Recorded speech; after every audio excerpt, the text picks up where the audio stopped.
Hey, everyone, and welcome to Randomly Wired. Please subscribe to our channel if you like the content of this video and other videos in our channel. Today, we're diving into the world of sleep positions. We spend about a third of our lives asleep, so it's definitely worth figuring out how to make that time work for us, not against us. We'll explore the pros and cons of each common sleep position, from curling up like a baby to sprawling out like a starfish. I'm going to break down the science behind why certain positions might be better for specific issues like back pain, acid reflux, or even snoring. We'll also provide recommendations for those suffering from back pain or other body pains, giving you actionable tips you can try tonight. My goal here is to arm you with the knowledge to make informed choices about your sleep posture. So, if you're ready to potentially transform your nights and wake up feeling more refreshed and pain-free, you're in the right place. Let's get into it and help you find your perfect sleep setup. Let's kick things off with one of the most popular sleep positions out there, the fetal position. You're curled up on your side, knees drawn up towards your chest, like a baby in the womb. Statistics show many adults naturally gravitate towards this position. It feels inherently safe and comforting. But is it always the best choice for our bodies, especially with adult-sized problems like back pain? One plus is its potential to reduce snoring. It helps keep your airways more open compared to sleeping on your back. This can be a game changer for snorers or those with mild sleep apnea. It's also recommended for pregnant women. Sleeping on the left side improves circulation to the heart, beneficial for both mom and baby. However, it's not all sunshine and roses. Curling up too tightly can lead to issues. It might restrict diaphragmatic breathing. Deep, full breaths are important for good sleep.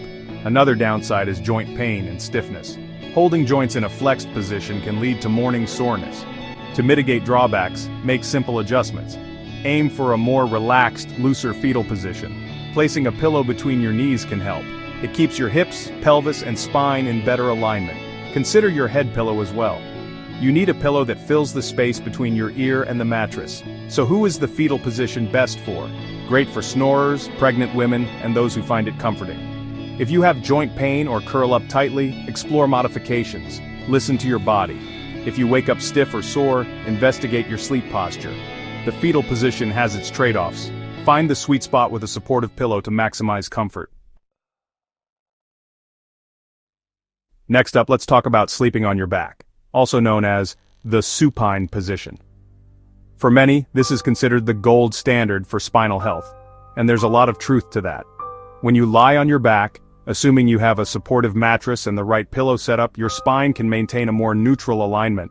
This means your head, neck, and spine are in a straight line, which can significantly reduce pressure on these areas and potentially alleviate existing back and neck pain. One of the major advantages of back sleeping is this very spinal alignment. Think of it like standing with good posture but horizontally. Another significant benefit, especially for those who suffer from acid reflux or GERD, is that sleeping on your back with your head slightly elevated can make a world of difference. Gravity helps keep stomach acid down where it belongs, rather than allowing it to creep up into the esophagus, which is what causes that uncomfortable burning sensation. However, sleeping on your back isn't without its downsides. For individuals prone to snoring or those diagnosed with obstructive sleep apnea, this position can often make things worse. When you're supine, gravity can cause your tongue and soft tissues in your throat to collapse backward, narrowing your airway. And while it's often touted for back health, sleeping flat on your back without proper support can sometimes lead to or worsen lower back pain for some individuals. Placing a small pillow under your knees can help maintain the natural curve of your lower spine and alleviate this pressure significantly. On a more cosmetic note, back sleeping is often recommended for preventing facial wrinkles and breakouts. When you sleep on your back, your face isn't pressed against a pillow for hours, which means less friction and compression on your skin. Pillow choice is absolutely crucial for back sleepers. You need a pillow that supports the natural curve of your neck without propping your head up too high or letting it fall too far back. So, who benefits most from back sleeping? Individuals looking to maintain good spinal alignment, those with acid reflux, and people concerned about facial wrinkles. Who should be cautious?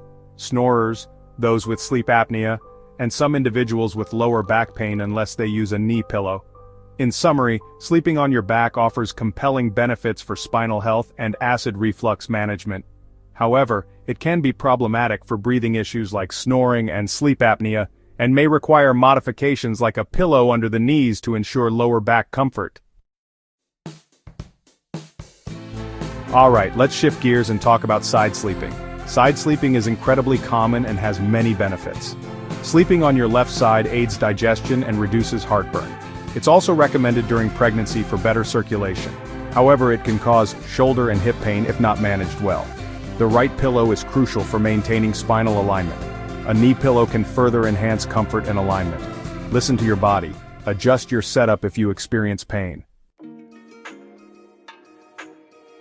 Now let's tackle a position that often gets a bad rap from healthcare professionals, and for some pretty valid reasons, stomach sleeping, also known as the prone position. While some people swear by it and find it incredibly comfortable, it's generally considered the riskiest sleep posture for your neck and back. One of the few potential upsides often cited for stomach sleeping is that it can, in some cases, reduce snoring. Similar to side sleeping, being face down can help keep the airways open by preventing the tongue and soft palate from collapsing into the back of the throat. However, this potential advantage is usually heavily outweighed by the significant musculoskeletal drawbacks. The primary concern with stomach sleeping is the immense strain it places on your neck. To breathe, you have to turn your head to one side or the other, holding it in this rotated position for hours on end. This prolonged torsion can lead to neck pain, stiffness, herniated discs, and even nerve impingement over time. Beyond the neck, stomach sleeping also puts considerable stress on your back, particularly the lumbar spine. When you lie on your stomach, it's very difficult to maintain a neutral spinal position. Gravity tends to pull your midsection downwards, causing your lower back to hyperextend or sag, especially if your mattress is on the softer side. This overarching of the lumbar spine can strain the ligaments, muscles, and intervertebral discs, leading to persistent lower back pain. If you absolutely must sleep on your stomach, there are a few modifications that might help reduce some of the negative impacts, though they don't eliminate them entirely. Try using a very thin pillow under your head, or no pillow at all. Some stomach sleepers also find that placing a flat pillow under their pelvis and lower abdomen can help prevent the lower back from sagging too much, promoting slightly better spinal alignment. Despite these potential modifications, most physical therapists, chiropractors, and sleep specialists generally advise against stomach sleeping if it can be avoided. If you're a stomach sleeper, I urge you to seriously consider the long-term implications and experiment with transitioning to a healthier sleep posture for the sake of your neck and spine.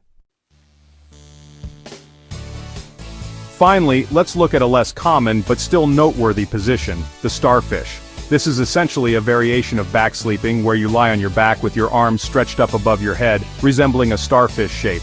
Like other forms of back sleeping, the starfish position can be good for your spine, provided your mattress offers adequate support and your head is properly pillowed. Lying on your back allows your spine to rest in a relatively neutral alignment, which can help prevent or alleviate back and neck pain. The starfish position can also be beneficial for those who suffer from acid reflux, similar to standard back sleeping. If your head is slightly elevated, gravity will help keep stomach acid from traveling up into your esophagus, reducing the likelihood of heartburn. In terms of snoring, because you're on your back, the starfish position might still pose a risk for increased snoring or worsening sleep apnea for susceptible individuals. The most significant potential drawback specific to the starfish position is shoulder discomfort or pain. When your arms are extended overhead or out to the sides for prolonged periods, it can put strain on the delicate structures of your shoulder joints, including the rotator cuff muscles and tendons. This position can also potentially impinge nerves in the shoulder area or thoracic outlet, leading to pain, numbness, or tingling down the arms. Another practical consideration with the starfish position is the amount of bed space it requires. If you share your bed with a partner, sprawling out with your arms and legs extended might not be the most considerate option unless you have a very large mattress. Pillow considerations for the starfish position are similar to regular back sleeping. You'll want a pillow that supports the natural curve of your neck without pushing your head too far forward or letting it drop back. Who might find this position comfortable or beneficial? Individuals who don't snore excessively, don't have shoulder problems, and enjoy the open, unrestricted feeling it provides. To potentially modify the starfish position and reduce shoulder strain, you could try not extending your arms fully overhead. Instead, perhaps keep them bent at the elbows, resting more to the sides, or use pillows to support your arms in a slightly elevated but less extreme position. In essence, the starfish position is a mixed bag. It offers the spinal and acid reflux benefits of back sleeping, but introduces a specific risk of shoulder discomfort due to arm positioning. So, there you have it, a deep dive into the most common sleep positions and how they can impact your body, especially if you're dealing with issues like back pain. We've covered the fetal curl, lying on your back, siding it out, the often maligned stomach sleep, and even the expansive starfish. I hope this breakdown has given you a clearer understanding of the pros and cons associated with how you spend your nights. Remember, the best position is often the one that allows you to wake up feeling rested and pain-free. Thanks for watching. If you found this video helpful, and I really hope you did, please don't forget to hit that like button, share it with anyone you think might benefit, and of course, subscribe to Randomly Wired for more health and wellness content. Until next time, sleep well, stay curious, and take care of yourselves.